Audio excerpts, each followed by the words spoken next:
Bacaan pertama diambil dari kitab Samuel bab 18 ayat 6-9 dan bab 19 ayat 1-7.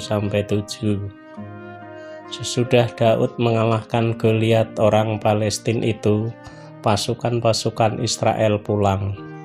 Maka di segala kota Israel keluarlah wanita-wanita menyongsong Raja Saul sambil menyanyi dan menari-nari dengan memukul rebana, dengan bersukaria dan dengan membunyikan kerincing.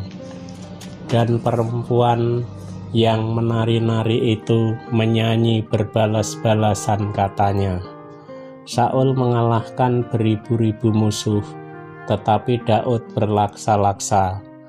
Maka bangkitlah amarah Saul dengan amat sangat. Perkataan itu menyebalkan hatinya, sebab pikirnya, kepada Daud mereka perhitungkan berlaksa-laksa, tetapi kepadaku diperhitungkan berlibu-ribu. Akhir-akhirnya jabatan raja itu pun akan jatuh kepadanya. Sejak hari itu Saul selalu menaruh dendam kepada Daud. Maka Saul mengatakan kepada Yonatan anaknya dan kepada semua pegawainya bahwa Daud harus dibunuh.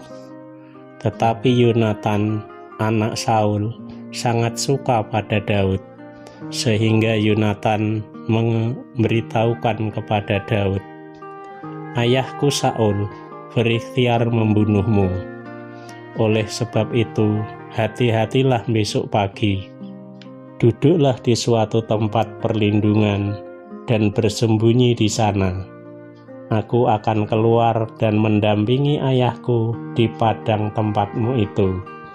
Aku akan berbicara dengan ayahku perihalmu dan aku akan melihat bagaimana keadaannya, lalu memberitahukannya kepadamu. Lalu Yonatan mengatakan yang baik tentang Daud kepada Saul ayahnya. Katanya, janganlah raja berbuat dosa terhadap Daud, hambanya, sebab ia tidak berbuat dosa terhadapmu. Bukankah apa yang diperbuatnya sangat baik bagimu?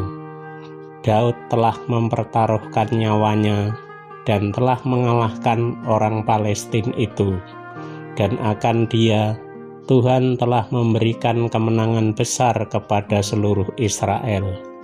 Tak kala melihatnya, engkau bersukacita karenanya. Mengapa engkau hendak berbuat dosa terhadap orang yang tidak bersalah dengan membunuh Daud tanpa alasan? Saul mendengarkan perkataan Yonatan, lalu bersumpah, demi Tuhan yang hidup, ia tidak akan dibunuh. Lalu Yonatan memanggil Daud dan memberitahukan kepada segala perkataan itu. Yonatan membawa Daud kepada Saul, dan ia bekerja padanya seperti semula. Demikianlah sabda Tuhan. Syukur kepada Allah. Bacaan Injil Markus bab 3 ayat 7-12. Inilah Injil suci menurut Markus. Sekali peristiwa Yesus menyingkir ke Danau Galilea dengan murid-muridnya, dan banyak orang dari Galilea mengikuti dia. Juga dari Yudea, dari Yerusalem, dari Idumea, dari seberang Yordan, dan dari daerah Tirus serta Sidon datanglah banyak orang kepadanya.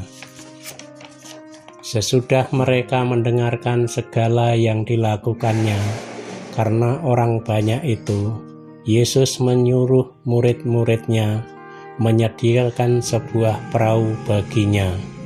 Jangan sampai dia terhimpit oleh mereka, sebab Yesus menyembuhkan banyak orang, sehingga semua penderita penyakit berdesak-desak ingin dijamah olehnya. Bila mana roh-roh jahat melihat Yesus, mereka jatuh tersungkur di hadapannya dan berteriak, "Engkaulah Anak Allah." Tetapi dengan keras Yesus melarang mereka memberitahukan siapa Dia. Demikianlah sabda Tuhan. Renungan. Keberhasilan seseorang yang menjadi buah dari perjuangannya dan sumber kebahagiaannya justru sering menjadi sumber iri hati bagi orang lain. Dalam bacaan pertama, Saul iri hati dengan Daud yang dipuji karena kemenangannya atas Goliat. Raja Saul berikhtiar membunuh Daud, namun dibatalkan berkat bantuan Jonathan putranya. Iri hati adalah penyakit hati manusia yang memutuskan dirinya dari kebahagiaan dan dari sesama. Iri hati adalah karya roh jahat. Roh jahat itu bisa menguasai hati, jiwa, dan roh manusia dengan buah-buah jahat antara lain iri hati. Roh jahat itu bisa juga menguasai badan manusia. Karena itu, dalam bacaan Injil hari ini, Yesus mengusir roh jahat dan menyembuhkan secara fisik orang yang dicengkramnya. Yesus sukses menyembuhkan banyak orang sakit dan membuat tersungkur roh jahat. Kesuksesan Yesus adalah undangan untuk mendekatinya, bergaul dengannya, dan menjadi muridnya. Dengan itu, kita belajar untuk menjadi besar dengan bercermin pada kebesaran orang lain dan kebesaran Tuhan sendiri. Ya Tuhan, ajarlah kami untuk ikut bersyukur atas kesuksesan orang lain dan bukannya iri hati. Satukan kami dengan Yesus supaya kami tidak bersyukur di hadapan roh jahat. Amin.